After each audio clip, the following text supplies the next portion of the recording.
Hello student, કેમ છો? મજામાં? સાઈરામ.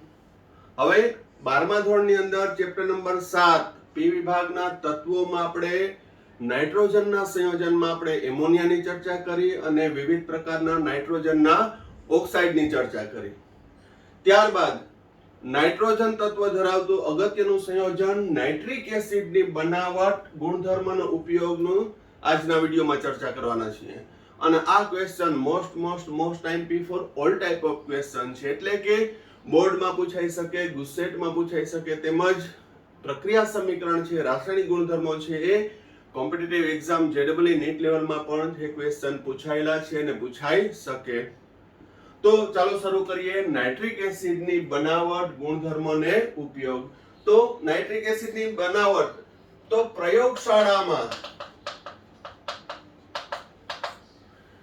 કાચની નળીની વક્રાકારની નળીમાં પોટેશિયમ નાઇટ્રેટ KNO3 અથવા તો NaNO3 ની સાંદ્ર H2SO4 સાથેની પ્રક્રિયાથી HNO3 મેળવી શકાય. શું? પ્રયોગશાળામાં છે એ કાચની વક્ર નળીની અંદર છે એ પોટેશિયમ નાઇટ્રેટ અથવા તો સોડિયમ નાઇટ્રેટની સાંદ્ર સલ્ફ્યુરિક એસિડ સાથેની પ્રક્રિયાથી HNO3 મેળવી શકાય.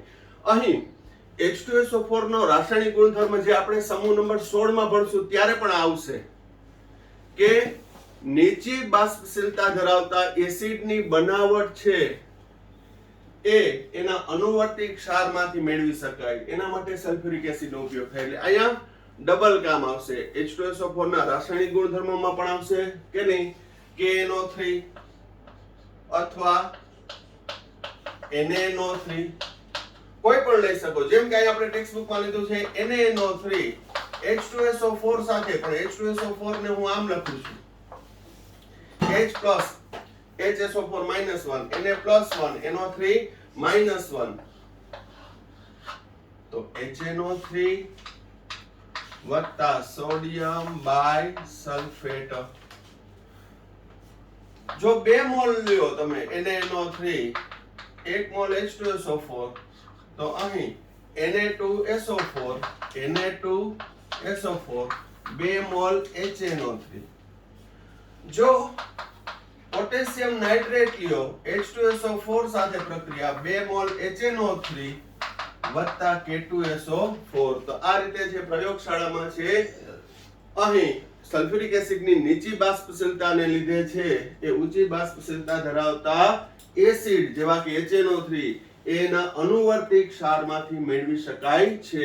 તો અહીં આપણે ભણીએ છીએ પ્રયોગશાળામાં HNO3 ની બનાવટ. તો અહીં પોટેશિયમ નાઇટ્રેટ અથવા તો સોડિયમ નાઇટ્રેટની સલ્ફ્યુરિક એસિડ સાથેની પ્રક્રિયાથી. હવે ઔદ્યોગિક ઉત્પાદન કરવું હોય તો કઈ રીતે કરી શકાય? તો ઔદ્યોગિક ઉત્પાદન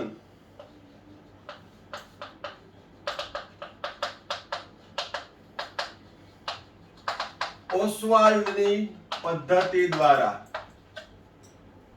એમોનિયાનું ઉદ્દીપકીય ઓક્સિડેશન કરીને. એમોનિયાનું ઉદ્દીપકીય ઓક્સિડેશન એટલે શું? તો કે એમોનિયાની હવામાંના ઓક્સિજન સાથે પ્લેટિનમ અને રોડિયમ જે ઉદ્દીપક તરીકે વર્તે છે, જેનો રેશિયો અહીંયા આપ્યો નથી, પણ 90% પ્લેટિનમ, 10% રોડિયમ થી બનેલો એક વાયર ગોઝ હોય, પ્લેટિનમ અને રોડિયમ.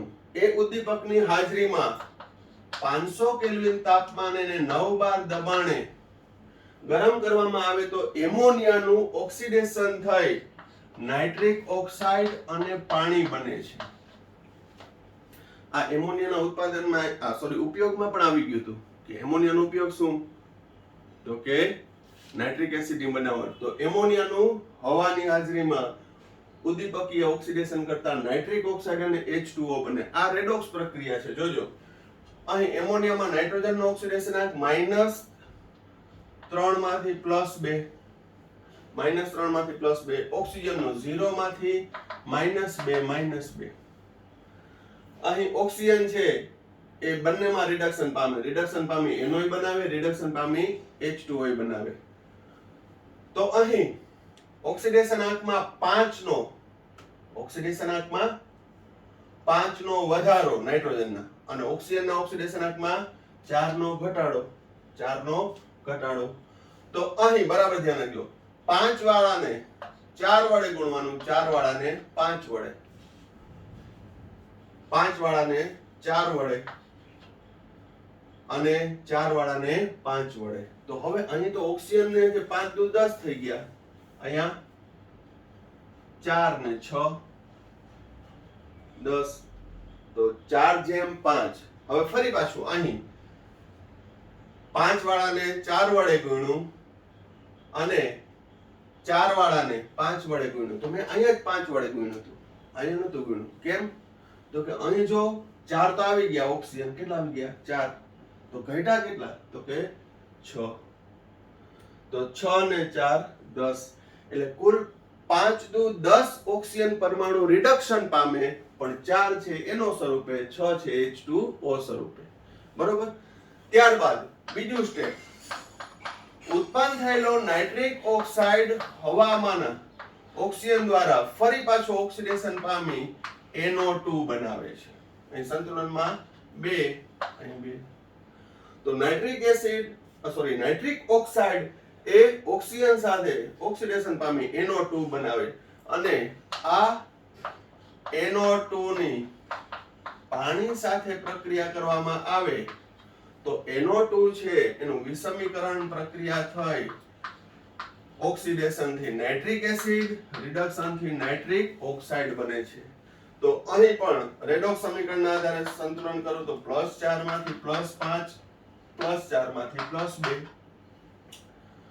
1 નો વધારો 2 નો ઘટાડો, 1 ના વધારાને 2 વડે ગુણતા, 2 ના ઘટાડાને 1 વડે ગુણતા. તો અહીં કેટલા થયા નાઇટ્રેટ? 2 ને 1 3, 1 વાળાને 2 વડે ગુણવાનું, 2 વાળાને 1 વડે ગુણવાનું, 2 ને 1 3, 3 NO2 સંતુલન થઈ ગયું. હાઇડ્રોજન 2, ઓક્સિજન 3 દુ 6 ને 1 7, 3 દુ 6 ને 1 7. તો અહીં HNO3 ની બનાવટમાં જો તમને રેડોક્સ સમીકરણનો કન્સેપ્ટ ક્લિયર હોય તો એ પણ કરી શકો. મેં તમને ઓક્સિડેશન આપી દીધા છે, કઈ રીતે ગણતરી કરવી એ પણ સમજાવી દીધું. અહીં એક જ પ્રક્રિયા બંને પ્રક્રિયાનું પણ હવે રેડોક્સ પ્રક્રિયા હું 11માં ભણાવતો એ રીતે સંતુલન કરવું પોસાય નહીં કે બે જુદી જુદી વખત દર્શાવવામાં આવે NO2 વત્તા NO2, એકનું ઓક્સિડેશન થાય છે, એકનું રિડક્શન થાય છે. બરોબર. પછી આને 2 વડે ગુણ્યો, આને 1 વડે, અને પછી ભેગા કરીએ એટલે 2 ને 1 3 થાય.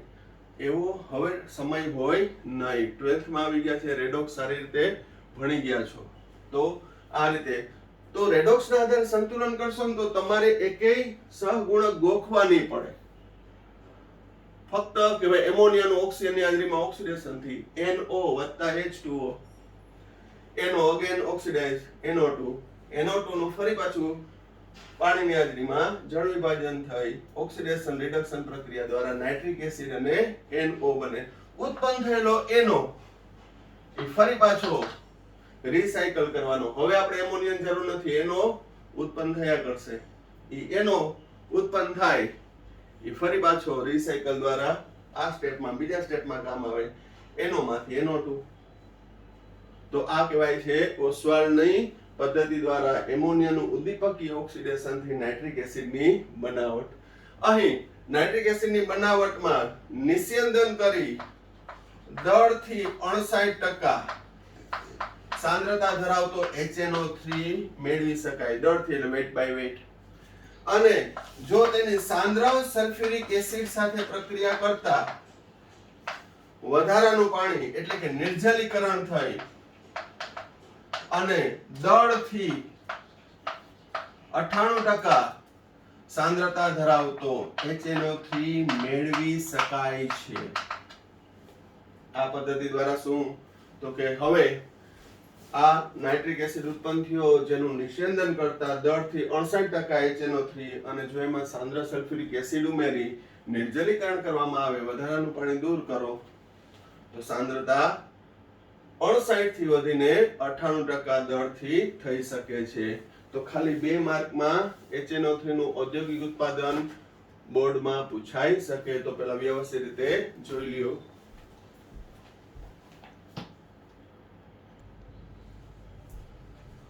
હવે નાઇટ્રિક એસિડ નું ઔદ્યોગિક ઉત્પાદનનો અભ્યાસ કર્યો, ત્યારબાદ એના ગુણધર્મો. ગુણધર્મોમાં નાઇટ્રિક એસિડના ભૌતિક ગુણધર્મો. તો નાઇટ્રિક એસિડ છે એ રંગવિહીન પ્રવાહી છે. એનું ઠાર બિંદુ 231.4 કેલ્વિન. અહીં થિયરીમાં જે ઉત્કલન બિંદુ, ઠાર બિંદુ જે આપેલા હોય એ બધા યાદ રાખવા પડે, કારણ કે ખરા ખોટા વિધાનની અંદર MCQ સ્વરૂપે એમાંથી પૂછાઈ શકે. અને ઉત્કલન બિંદુ 355.6 કેલ્વિન છે. પ્રયોગશાળા કક્ષાનો એટલે કે લેબોરેટરીની અંદર જે વપરાતો હોય એને LR કહેવાય, લેબોરેટરી રિએજન્ટ. એ 10 થી 68% સાંદ્રતા છે એ HNO3 ધરાવે છે, જ્યારે ઇન્ડસ્ટ્રીયલ લેવલનો હોય છે એમાં 98% જેવું હોય છે. પણ પ્રયોગશાળામાં જે વપરાતો હોય છે લેબોરેટરી રિએજન્ટ એ 10 થી 68% વેટ બાય વેટ સાંદ્રતા ધરાવતો HNO3 હોય છે. એની વિશિષ્ટ ઘનતા 1.504 ધરાવે છે. અને વાયુ અવસ્થામાં HNO3 સમતલીય અણુ રચના ધરાવે છે.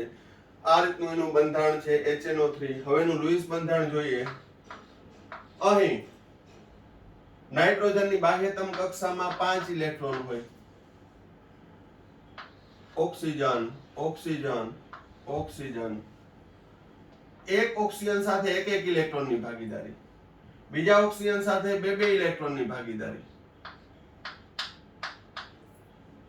અને ત્રીજા ઓક્સિજન સાથે સવર્ષો સંયોજક બંધ. પરંતુ આ ઓક્સિજન નંબર 1 કવા અને 2 કવા બંને વચ્ચે છે એ સંસ્પંદન થશે, રેઝોનન્સ થશે. જ્યારે અહીં એક ઓક્સિજનની સંયોજકતા છે એ હાઇડ્રોજન દ્વારા સંતોષાય. નાઇટ્રોજનના બાહ્યતમ કક્ષાના 5 ઇલેક્ટ્રોનમાં અહીંયા સ્થિર બંધારણ દર્શાવવું તો એક ઓક્સિજન સાથે 2 ઇલેક્ટ્રોનની, એક ઓક્સિજન સાથે 1 ઇલેક્ટ્રોનની અને એક ઓક્સિજન સાથે સવર્ષો સંયોજક બંધ. પરંતુ સંસ્પંદનને લીધે અહીં O H N અહીંયા સવર્ષો સંયોજક બંધ, અહીંયા ડબલ બોન્ડ. તો આવું સંસ્પંદન બંધારણ થશે. જેને લીધે તમે જોશો અહીં જે આંકડાકીય માહિતી આપેલી છે એમાં શું ફેરફાર છે. જો આ ઓક્સિજન 1 અને 2 માં NO બંધ લંબાઈ સમાન છે 121, સમાન અને ટૂંકી છે as compared to this NO. એટલે અહીં ત્રણ NO બંધ લંબાઈ સમાન નથી. અહીંયા 121 પાઇકોમીટર, આ 121 પાઇકોમીટર, જ્યારે આ NO 140.6 પાઇકોમીટર. કારણ શું? તો કે આ NO છે એ બંધમાં ભાગ લેતો નથી, કારણ કે એ ઓક્સિજન છે હાઇડ્રોજન સાથે જોડાયેલો છે. તો આ બંને વચ્ચે સંસ્પંદનને લીધે, રેઝોનન્સને લીધે છે બંધ લંબાઈ કેવી બને છે? પ્રબળ અને ટૂંકી બને છે. બરોબર. તો અહીં ત્રણ NO ની બંધ લંબાઈમાંથી 2 NO બંધ લંબાઈ 121 અને 1 NO બંધ લંબાઈ 140.6, જ્યારે OH બંધ લંબાઈ 96 પાઇકોમીટર છે. અહીં ONO બંધ કોણ 130 ડિગ્રીનો છે, જ્યારે NOH બંધ કોણ 102 ડિગ્રીનો છે. તો અહીં ટેક્સ્ટ બુકમાં જે આપ્યું છે બંધ લંબાઈ અને બંધ કોણ એ પણ યાદ રાખવાના છે. મેં તમને કીધું કોષ્ટકમાં જે નાઇટ્રોજનના ઓક્સાઇડના આપ્યા એ મૂલ્ય યાદ રાખવાની જરૂર છે નહીં, પણ છતાંય કોમ્પિટિટિવ એક્ઝામ લેવલે એ પણ તમારે તૈયાર કરવા જોશે, પણ હાલમાં એની જરૂર નથી.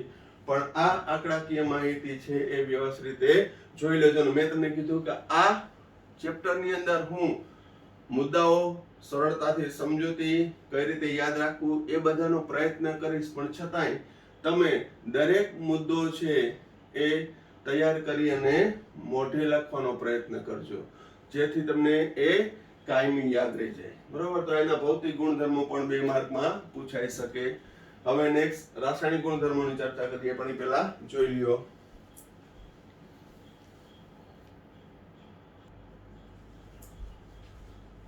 હવે મોસ્ટ આઈએમપી પોઈન્ટ HNO3 ના રાસાયણિક ગુણધર્મો. તો હવે HNO3 નું બંધારણ આપણે જોયું. નાઇટ્રિક એસિડ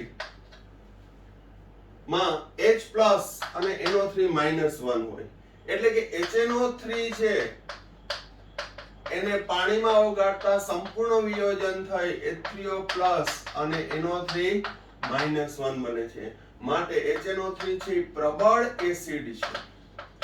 HNO3 કેવો થશે? પ્રબળ એસિડ. કારણ કે પાણીમાં ઓગાળતા એનું સંપૂર્ણ વિયોજન થાય માટે એ આર્સેનિયસ એસિડ છે અથવા તો બ્રોન્સ્ટેડ લોરી એસિડ છે. ત્યારબાદ HNO3 નું નાઇટ્રોજન નો ઓક્સિડેશન અંક તમે જોશો ને તો +5 છે. હમણાં આપણે બંધારણ જોયું કે N double bond O single bond O OH. અહીં નાઇટ્રોજન કરતા ઓક્સિજનની વિદ્યુત ઋણતા વધુ હોવાથી બંધમાંના ઇલેક્ટ્રોન યુગ્મ છે ઓક્સિજન તરફ આકર્ષાયેલા છે. પરિણામે નાઇટ્રોજનનો ઓક્સિડેશન અંક +5 થાય. +5 થાય તો એની બાહ્યતમ કક્ષામાં એકે ઇલેક્ટ્રોન નથી. બધા કોને ખેંચી લીધા? તો ઓક્સિજન. પરિણામે એને ઇલેક્ટ્રોનની જરૂરિયાત, કારણ કે નાઇટ્રોજન ખુદ પણ વિદ્યુત ઋણ છે પણ ઓક્સિજન કરતા ઓછો છે. પણ નાઇટ્રોજન અધાતુ છે, ઇલેક્ટ્રોન મેળવવાની વૃત્તિ વધુ હોય. પરિણામે એ કોઈ પણ જગ્યાએથી ઇલેક્ટ્રોન આવશે તો એ તરત જ મેળવી લેશે અને ઝડપથી ઇલેક્ટ્રોન મેળવે એટલે ઝડપથી રિડક્શન અનુભવે અને ઝડપથી રિડક્શન અનુભવે તો એને કહેવાય પ્રબળ ઓક્સિડેશન કરતા.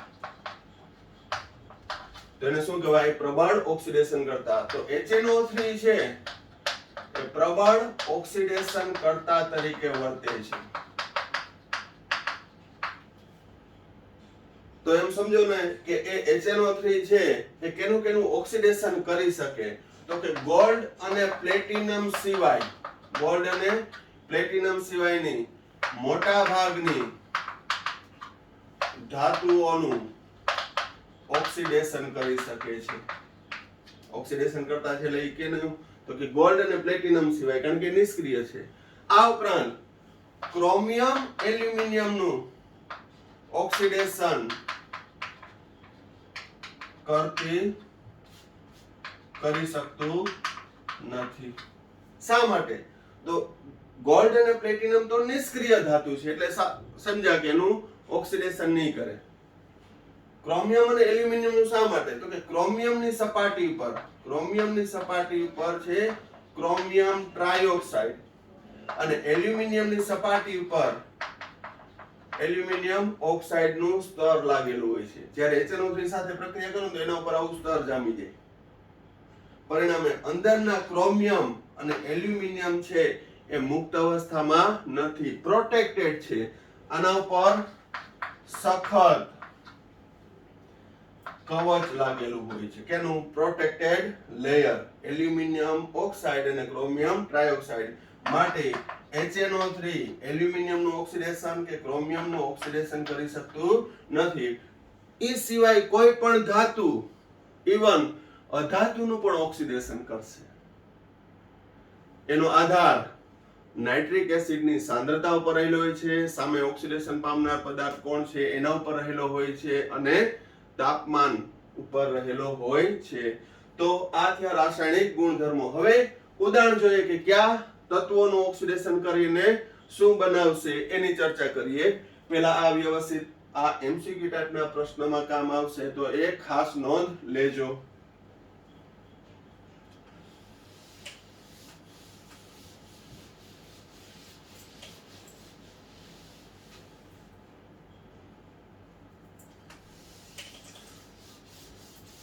હવે HNO3 થી ઓક્સિડેશન રિડક્શન પ્રક્રિયા દ્વારા કઈ નિપજ મળે એનો આધાર એની સાંદ્રતા ઉપર રહેલો હોય છે. દાખલા તરીકે કોપરની મંદ HNO3 સાથે પ્રક્રિયા કરવામાં આવે, કોપર નાઇટ્રેટ, નાઇટ્રિક ઓક્સાઇડ અને H2O, N2O બને. બરોબર, પણ મોડરેટલી મંદ, અતિ મંદ નથી. NO વત્તા H2O. મેં તમને કીધું કે આમાં રેડોક્સના આધારે સમીકરણ કઈ રીતે સંતુલન કરવું. 0 માંથી +2 કોપરનું ઓક્સિડેશન થઈ કોપર નાઇટ્રેટ બને, HNO3 નું રિડક્શન થઈ NO બને. 2 નો વધારો 3 નો ઘટાડો, 2 ના વધારાને 3 વડે ગુણવાનું, 3 ના ઘટાડાને 2 વડે ગુણવાનું. એટલે કે 6 નો વધારો 6 નો ઘટાડો થઈ જશે. હવે પ્રેક્ષક જોવાનું. નાઇટ્રેટ કેટલા છે? 3 2 6. 6 નાઇટ્રેટ હોવાથી 6 HNO3 ઉમેરો. 6 HNO3 6 ને 2 8 HNO3. તો અહીંયા 4 H2O. જે ઓલરેડી આ સમીકરણ મેં રેડોક્સ પ્રક્રિયા જ્યારે ભણાવ્યું 11મા ધોરણમાં ત્યારે એ મેં કરાવ્યું હશે. જોઈ લેજો. બીજું, કોપરની સાંદ્ર HNO3 સાથે પ્રક્રિયા કરવામાં આવે તો કોપર નાઇટ્રેટમાં ઓક્સિડેશન થશે, જ્યારે નાઇટ્રોજન ડાયોક્સાઇડમાં રિડક્શન વત્તા H2O. મંદ હોય તો NO અથવા N2O બે બન્યો. આમાં ટેક્સ્ટ બુકમાં આપ્યું છે એ મુજબ બોલાવું છું, પણ શું મંદ હોય તો NO અને N2O,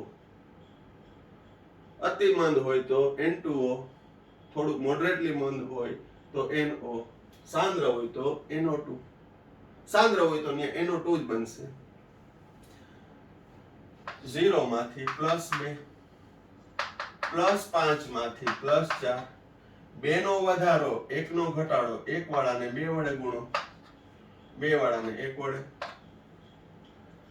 હવે નાઇટ્રેટ અહીંયા પ્રેક્ષક કેટલા છે? 2. તો 2 HNO3 ઉમેરો. 2 ને 2 4 2.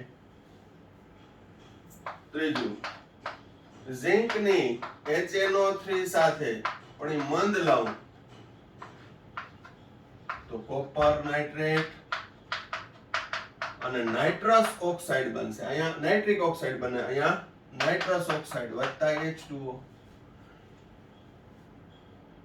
0 માંથી Zn 0 માંથી +2, +5 માંથી +1, 2 નો વધારો 4 નો ઘટાડો. કાલે પણ મેં N2O ની બનાવટમાં સમજાવ્યું હતું, ફરી પાછું રિવાઇઝ કરી લઈએ. 2 નો વધારો 4 નો ઘટાડો. અહીં નાઇટ્રોજન 2 છે તો અહીં મારે 2 કરવા પડે. 10 માંથી 2, 2 નો વધારો 8 નો ઘટાડો. 8 વાળાને 1 વડે, 2 વાળાને 4 વડે. તો અહીંયા પ્રેક્ષક તરત વધી ગયા. 4 દુ 8, 8 ને 2 10. 10 માંથી 2 ભાગ લે છે, 8 પ્રેક્ષક છે. જ્યારે ઝિંકની સાંદ્ર HNO3 સાથે પ્રક્રિયા કરવામાં આવે, સાંદ્ર HNO3, તો ઝિંક નાઇટ્રેટમાં ઓક્સિડેશન, નાઇટ્રોજન ડાયોક્સાઇડમાં રિડક્શન વત્તા H2O. કદાચ H2O યાદ ના આવે તો એ છેલ્લે સંતુલનમાં આવી જાય. ખાલી ઝિંક નાઇટ્રેટ અને મંદ હોય તો N2O, સાંદ્ર હોય તો NO2. 0 માંથી +5, +2, +4, 2 નો વધારો 1 નો ઘટાડો, 1 વાળાને 2 વડે ગુણો, 2 વાળાને 1 વડે. પ્રેક્ષક અહીંયા થયા 2, તો 2 ને 2 4. કોપી પેસ્ટ જ છે, બરોબર. તો સાંદ્ર હોય તો NO2 માં રિડક્શન પામશે, HNO3 NO2 માં રિડક્શન પામશે.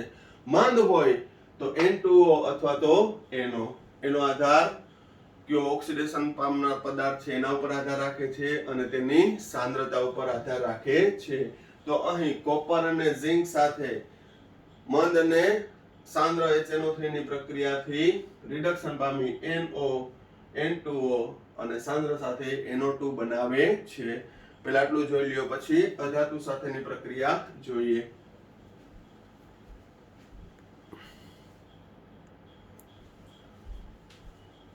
હવે અધાતુ સાથે છે એ સાંદ્ર HNO3 ની પ્રક્રિયાથી HNO3 નું રિડક્શન થઈ અને નાઇટ્રોજન ડાયોક્સાઇડ વાયુ આપે છે, જ્યારે અધાતુને અનુવર્તીને છે એ જે તે પ્રકારના એસિડ સંયોજનો અથવા અન્ય ઓક્સાઇડ સંયોજનો આપશે.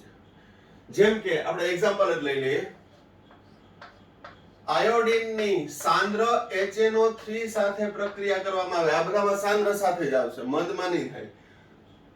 તો અહીં આયોડિક એસિડ HiO3 એટલે ને કહેવાય આયોડિક એસિડ માં ઓક્સિડેશન, નાઇટ્રોજન ડાયોક્સાઇડ માં રિડક્શન વત્તા H2O.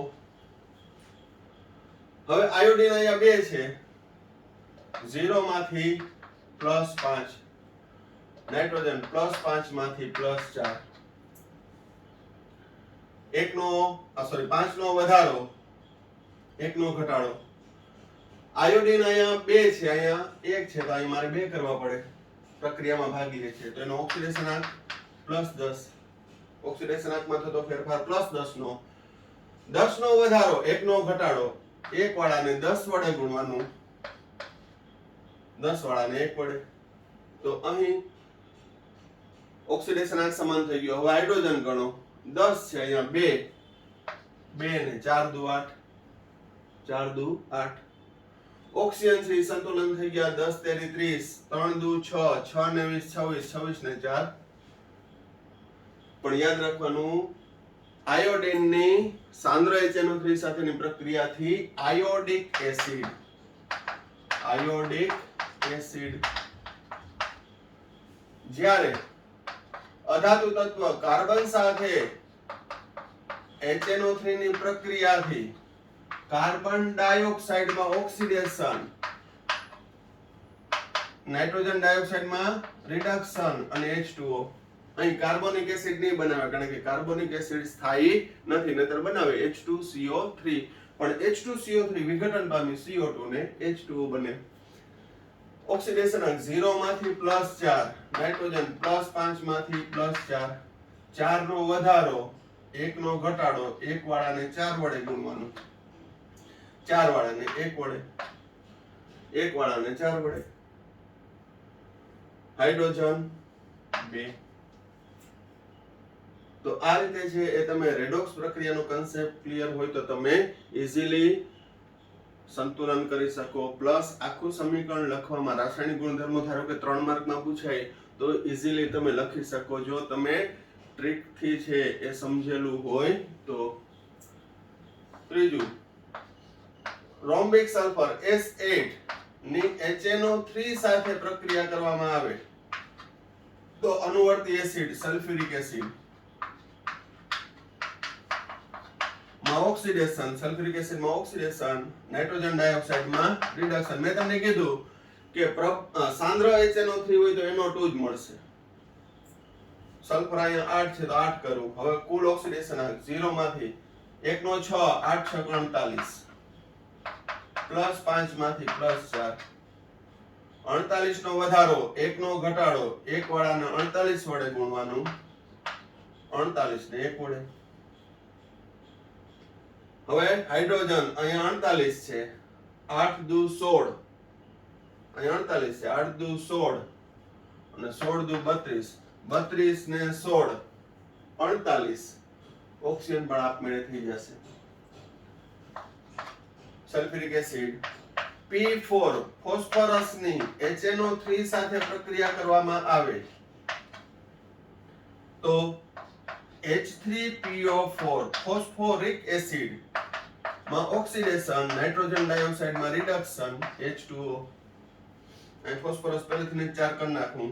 0 માંથી 1 નો ઓક્સિડેશન +5, 4 નો +20, 20 નો વધારો, 1 નો ઘટાડો, 20 નો વધારો, 1 નો ઘટાડો, 1 વાળાને 20 વડે ગુણવાનું,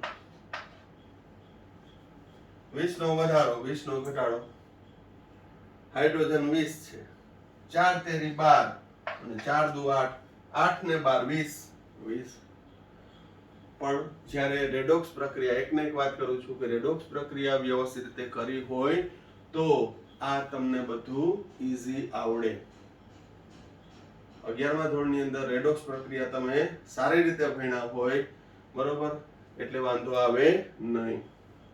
કારણ કે ત્યારે મેં એકદમ મોડરેટલી પ્રેક્ટિસ કરાવી, એક એક સ્ટેપ 5 સ્ટેપ છે તો એક સ્ટેપ છે એ 2-3 વાર રિપીટ કર્યા હોય ને એવા અસંખ્ય ઉદાહરણ આપ્યા. લગભગ આપણે તમે મટીરીયલમાં જોજો 30-35 જેટલા છે એ સમીકરણ સોલ્વ કરેલા છે.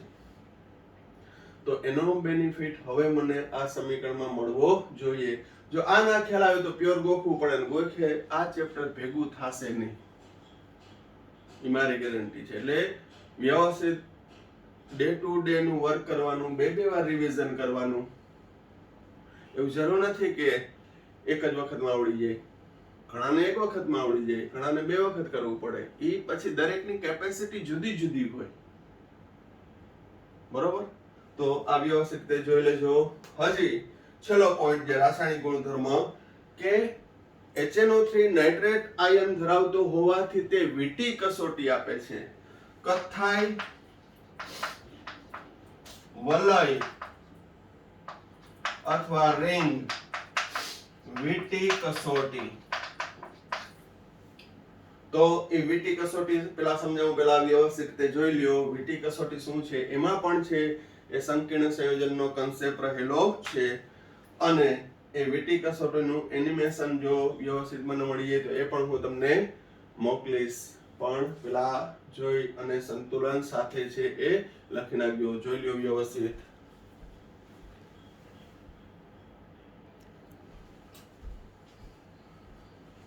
હવે કોઈ પણ સંયોજન જો નાઇટ્રેટ આયન ધરાવતું હોય NO3-1 તો એ કથ્થાઈ વલય કસોટી અથવા તો વીટી કસોટી અથવા રિંગ ટેસ્ટ આપશે.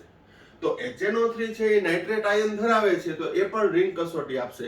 એક્ચ્યુઅલી આ પ્રેક્ટિકલ ની અંદર છે તમે કરવાનું આવે છે, પણ આપણે પ્રેક્ટિકલ લેબ ને સ્કૂલ ને બધું ચાલુ થાય ત્યારની વાત છે. પણ અહીં હું થિયોરિકલ છે એ વીટી કસોટી શું છે એનું શક્ય એટલું માર્ગદર્શન આપીશ. પણ ટૂંકમાં નાઇટ્રેટ આયન ધરાવતા કોઈ પણ સંયોજન છે એ રિંગ ટેસ્ટ આપશે. હવે રિંગ ટેસ્ટ શું છે? તો કે નાઇટ્રેટ આયન ધરાવતું દ્રાવણ ને એક ટેસ્ટ ટ્યુબમાં લેવામાં આવે છે કે જે નાઇટ્રેટ આયન ધરાવે. એમાં તાજું જ બનાવેલું FeSO4 નું દ્રાવણ ભરવામાં આવે છે. અને FeSO4 નું દ્રાવણ તમે એમાં ઉમેરશો એ થોડુંક લીલા રંગનું હોય. એટલે નાઇટ્રેટ આયન ધરાવતું દ્રાવણમાં FeSO4 નું દ્રાવણ, અને ત્યારબાદ એકદમ કાળજીપૂર્વક સલ્ફ્યુરિક એસિડ, સાંદ્ર સલ્ફ્યુરિક એસિડ છે આવી રીતે દિવાલને ચોટીને જાય ને એ રીતે રેડવામાં આવશે. હલબલવું ના જોઈએ. નાઇટ્રેટ આયનના દ્રાવણમાં FeSO4 ઉમેરી દીધું, હલાવી નાખ્યું, અને ત્યારબાદ બીજા સ્ટેપમાં સાંદ્ર H2SO4 એકદમ ટેસ્ટ ટ્યુબ આડી કરી એમ દિવાલ જાય એ રીતે કરો એટલે બે અલગ લેયર પડશે. આ અલગ લેયર બંને દ્રાવણ વચ્ચે ન્યા એક કથ્થાઈ રંગની વીટી રિંગ જેવું જોવા મળશે, વલય જેવું જોવા મળશે કે જેના આધારે બંને દ્રાવણો અલગ પડે. એનિમેશન વિડિયો હું તમને મોકલીશ. પણ અહીં કાળજીપૂર્વક સાંદ્ર સલ્ફ્યુરિક એસિડ ઉમેરવામાં આવે તો બે સ્તર વચ્ચે એક વલય રચાય છે. રિંગ જે કથ્થાઈ કલરની હોય છે, થોડીક ડાર્કિશ બ્લેક ટાઈપની હોય. એ વીટી કસોટી કહેવામાં આવે છે. વીટી જેવું થાય છે ટેસ્ટ ટ્યુબમાં હોવાથી, એટલે એને કેવી કહેવાય? Ring test. તો જે નાઇટ્રેટ આયનને લીધે હોય છે તો એમાં રિએક્શન શું થયું હશે એ જોઈએ. આ પ્રેક્ટિકલી માહિતી તો એનિમેશન મોકલીશ, એમાં પણ તમને જોવા મળશે. પણ બરાબર ધ્યાન રાખજો. સમીકરણ શું લખવાનું? નાઇટ્રેટ વત્તા Fe+2 વત્તા H+H2SO4. તો Fe નું ઓક્સિડેશન થાય Fe+3 બને. નાઇટ્રેટ નું રિડક્શન થાય NO બને. નાઇટ્રેટ નું રિડક્શન થાય NO બને. H+ રિમૂવ થાય H2O. +5 માંથી +2, +2 માંથી +3 NO વત્તા 1 નો વધારો 3 નો ઘટાડો, 3 નો ઘટાડો 1 નો વધારો, 1 વાળાને 3 વડે ગુણતા, 3 વાળાને 1 વડે. સંતુલનમાં અહીં ઓક્સિજન કેટલા છે? 3. અહીંયા કેટલા છે? 1 ને 2. તો ઓક્સિજન ઘટતા હોય તો પાણી ઉમેરીએ તો અહીં 2 મોલ પાણી, 2 H2O. યાદ આવ્યું? અહીંયા 3 ઓક્સિજન છે, અહીંયા 2 જ હતા. તો એક ઓક્સિજનની જરૂરિયાત પૂરી કરવા માટે એસિડિક માધ્યમ હોય કે બેઝિક માધ્યમ હોય, પાણી ઉમેરો.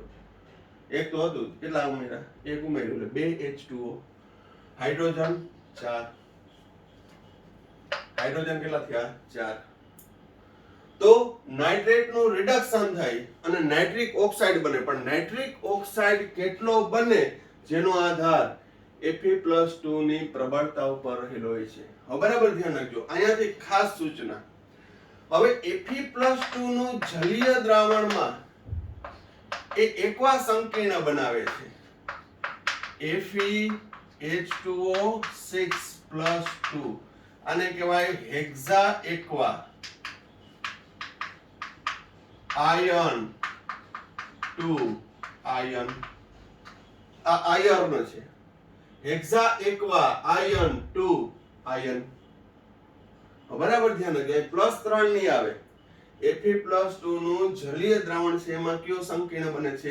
FeH2O6+2 વાળું. આ ખાસ એટલા માટે કહું છું કે MCQ માં પૂછાય.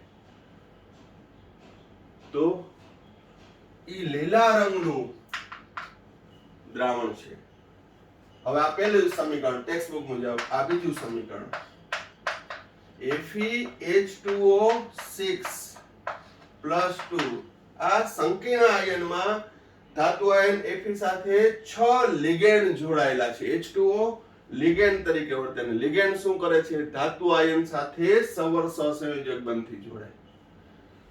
તો અહીં આ એક્વા સંકીર્ણ સાથે નાઇટ્રિક ઓક્સાઇડ,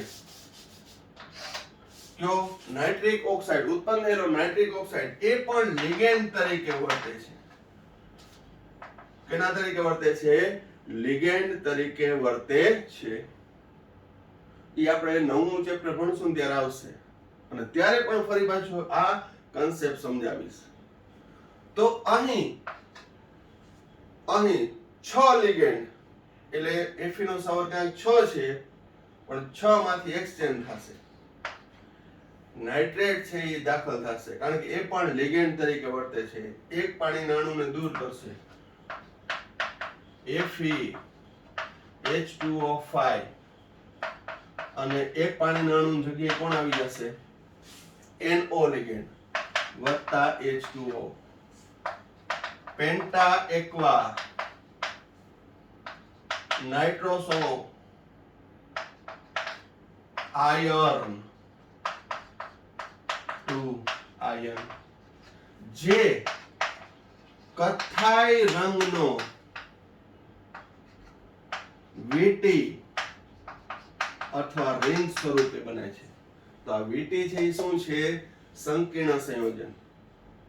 તો જે રિંગ બને છે કથ્થાઈ કલરનું છે, વલય બને છે, એમાં કયું સંયોજન છે? તો FeH2O5NO+2 એટલે અહીંયા Fe નો ઓક્સિડેશન આ +2 છે.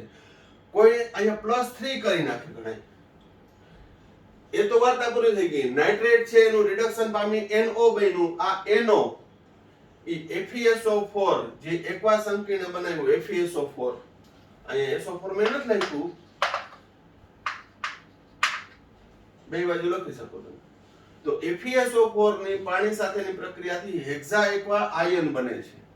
આ +3 સાથે નહીં, એની તો વાર્તા પૂરી થઈ ગઈ Fe+2 સાથે. એટલે એટલા માટે હું ચર્ચા કરું છું કે ખાલી આ જ સંકીર્ણ ક્યુ બનાવે છે, ત્યાં +2 આપ્યું હોય +3 આપ્યું હોય, પણ કથ્થાઈ કલરની જે વીટી છે એનું સૂત્ર શું? FeH2O5NO+2. કઈ રીતે બને છે?